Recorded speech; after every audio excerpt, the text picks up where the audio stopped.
Hey everyone, this is Lbsjr And sugar.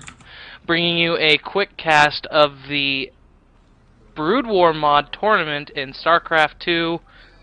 This is the second game between Fade up here in the top left and Osborne down here in the bottom right. Some of you might know Osborne as my co-caster for this past Exodus tournament that happened yesterday. So let's see if his Brood War skills can live up to his casting skills. Yeah, and as you guys can see, these are Brood War rules, meaning when these SCVs come out, you see he just clicked on that and has to actually send it to mine because in Brood War, your workers did not actually have an auto mine rally point set.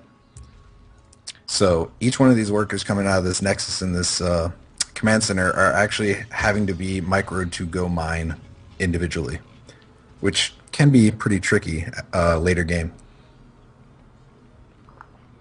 You have to make sure you actually click them though, because if you can and will just sit in front of your minerals and stare at it like it was nothing. Exactly. If you set that rally point, like you can see Osborne actually has set to his minerals, they'll just sit there and look at the mineral patch. It's actually pretty funny once you realize it. It's like, these are the most interesting mineral patches in the world. I will sit here and stare at them. I don't You know can also why. see that these supply depots are pretty gigantic and turned askew, as is the barracks. That's because StarCraft Brood War was actually on a 2D plane, and while you can't exactly replicate that in a 3D game, it's They did their attempt at doing it. they did really well for it. They actually did do a very good job. Oh, and You'll if also you have to note that the supply depots will not drop and raise like they can in StarCraft 2. and also the pylon radius is much huger, as you can see by this. Well, that was actually nerfed in StarCraft 2 recently. Yep. Well, not recently, but a couple patches ago. But Yeah. yes, the pylon range is a lot bigger. It was a lot bigger even than before the nerf. And as you can Yes. also see on this minimap down here, there is a fog of war. Not just this normal fog that you see in StarCraft 2, but infinite blackness. We can also see some of the mineral patches because those are really hard to cover up and it's almost not worth it. But it's very Exactly. crazy. Speaking of not letting your probes mine, Fade has got quite a few idle probes just sitting at his mineral line. He just corrected it now. But Spawn is saying that somebody's oh, I guess they're both supply blocked. Yeah, Ozzy is more supply block now because Fade just finished his second pylon already? Wow. Yep. We just have two gateways going down. It looks like a Dragoon is on the way. Cybernetics Core actually was required. Like Stalkers in StarCraft 2, the Cybernetics Core allows Dragoons to be built. Dragoons, the old version of the Stalker, they are a lot bigger. Their pathing was really wonky. They were hard to control in big groups. But they're just about as effective, if not more effective, than Stalkers are in StarCraft 2. If you look at the phase disruptor from the Dragoon, I always try to say Stalker every time. Yep. The Dragoon has 20 damage base, whereas the Stalker, I believe, only has about 15 or so. I think it's 14, yeah. About that. The main difference between a Stalker and a Dragoon is made when a Zealot dies. Whereas a Stalker is made from a Dark Templar who died. Or not even really died, just a Dark Templar Yes. essence.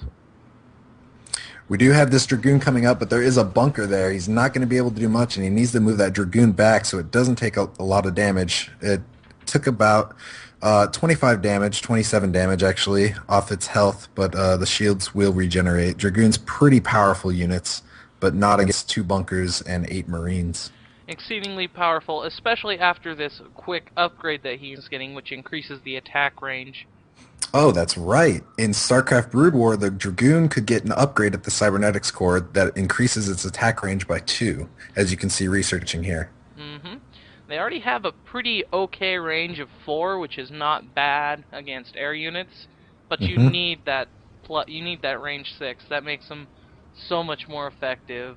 Exactly. Especially against siege tanks Go and ahead. such. Yeah.